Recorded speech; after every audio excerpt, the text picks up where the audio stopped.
Direi di sì, non potremmo che esserlo, perché c'è un parere di UCN che è veramente lusinghiero, addirittura insomma UCN dice che insieme abbiamo saputo cogliere questa sfida della candidatura di un bene seriale, risolvendo una serie di problemi che sono oggi di esempio anche nell'UNESCO stessa, quindi c'è veramente insomma anche l'ambizione e la grande soddisfazione di aver fatto bene.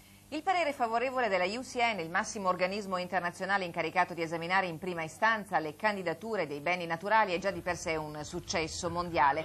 Pure il lavoro del Comitato Tecnico Scientifico svolto per presentare la candidatura delle Dolomiti a patrimonio dell'umanità è già oggetto di studio in ambito nazionale e internazionale e rappresenta la base per ricevere futuri finanziamenti per la ricerca scientifica nel territorio. Noi abbiamo dovuto fare un'analisi comparativa delle nostre montagne rispetto a tutte le montagne del mondo e ci hanno riconosciuto che abbiamo fatto un eccellente lavoro da questo punto di vista.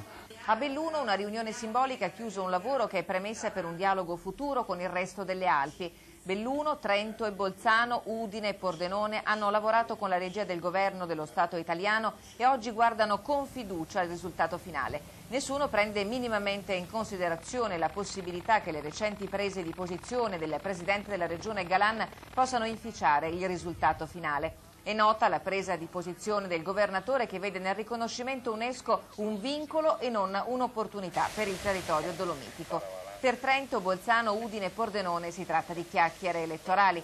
Vorrei vedere il ministro Prestigiacomo smentire questa candidatura perché l'ha chiesto il presidente Galan. Sarebbe veramente una cosa simpatica. Insomma, siamo a un punto di non ritorno. Il sigillo di qualità conferito dall'UNESCO sarà consegnato a Siviglia durante la 33esima sessione che si terrà dal 22 al 30 giugno prossimi.